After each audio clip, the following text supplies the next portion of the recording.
Le développé couché est l'exercice le plus pratiqué dans les salles de musculation. Paradoxalement, c'est aussi l'exercice le moins bien maîtrisé.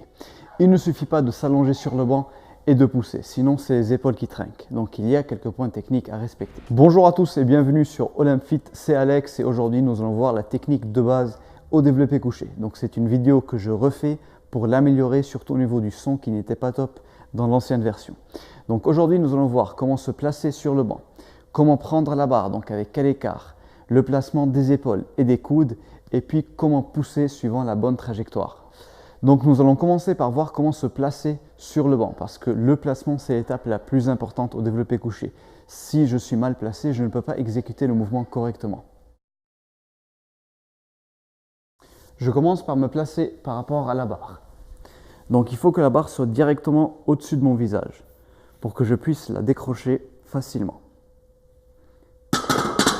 Si je suis très loin par rapport à la barre, premièrement, je vais avoir du mal à la décrocher. Et deuxièmement, cette position des mains derrière les épaules est traumatisante et agressive pour les articulations. Donc je m'assure que la barre est toujours au-dessus de mon visage.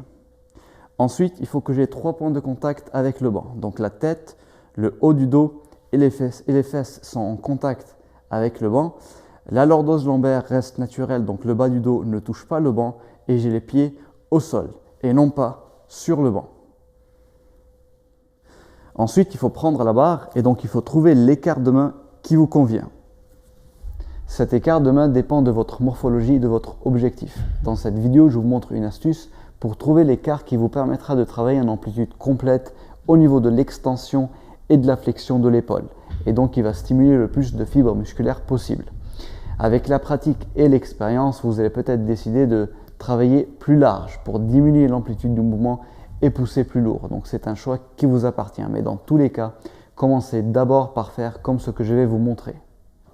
Alors pour choisir l'écart de main, je suis sur le banc. Je vais prendre la barre, je la décroche et je la place au niveau des bas des pecs. Ensuite, je regarde l'avant-bras. Il faut que les avant-bras soient à la perpendiculaire par rapport à la barre. Si je suis très écarté, l'avant-bras n'est plus perpendiculaire à la barre. Et si je suis très serré, ce n'est pas bon non plus. Donc je trouve l'écart qui me permet d'avoir les avant-bras perpendiculaires à la barre. Je mémorise cet écart de main et à chaque fois que je vais faire du développé couché, je replace les mains au même endroit. Ensuite, avant de décrocher la barre, il y a une chose qui est très importante, c'est le placement des épaules. Donc pour bien placer les épaules, imaginons que je suis allongé sur le banc, j'ai la barre dans les mains, je ne l'ai pas encore décrochée. Je vais rétracter les épaules et sortir la poitrine. Donc en vue de dos, ça va donner ça, les épaules vers l'arrière. Donc je rétracte les scapulas. À ne pas confondre avec les épaules vers le haut, donc ça c'est faux. Il faut tirer les scapulas vers l'arrière. Donc j'insiste sur cette position rétractée des épaules qu'il faut maintenir pendant tout le mouvement. C'est très important et la plupart du temps c'est mal fait. C'est une position qui va permettre de stabiliser l'articulation de l'épaule, de protéger votre épaule et donc de diminuer le risque de blessure. Je décroche la barre, je verrouille les coudes, j'ai les bras complètement tendus, les épaules sont toujours rétractées, la poitrine ressortie. Et là, je vais essayer de trouver la position dans laquelle la barre est bien stable. En général, c'est juste au-dessus de l'articulation scapulo-humérale, donc juste au-dessus du milieu de l'épaule. À chaque fois que je pousse la barre, il faut qu'elle revienne à cette même position. Et quand je la descends, il faut qu'elle touche le bas des pecs. Le mouvement doit être contrôlé et sans rebond sur la cage thoracique. Notez la trajectoire oblique de la barre. Elle descend toucher le bas des pecs, puis elle revient à sa position initiale, contrairement à une trajectoire verticale où la barre descend vers le haut des pecs. Dans un monde idéal, cette trajectoire verticale est meilleure parce qu'elle est plus courte et en plus elle stimule mieux les grands pectoraux.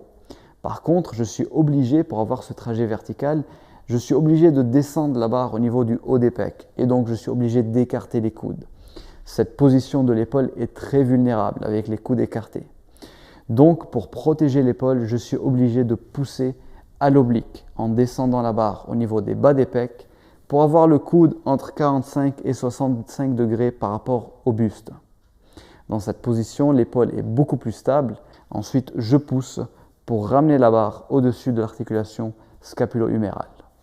Je vous rappelle aussi que pendant tout le mouvement, il faut garder les épaules rétractées. Je vois les gens qui se placent correctement, mais au moment où ils poussent, ils vont décrocher les épaules. Donc attention à ne pas faire cette erreur et à garder les épaules rétractées pendant tout le mouvement. Si vous désirez perfectionner votre développé couché, apprendre à bien ponter et à utiliser le leg drive, donc la force des membres inférieurs, pour optimiser vos perfs, vous pouvez regarder mes 2 vidéos sur ces sujets.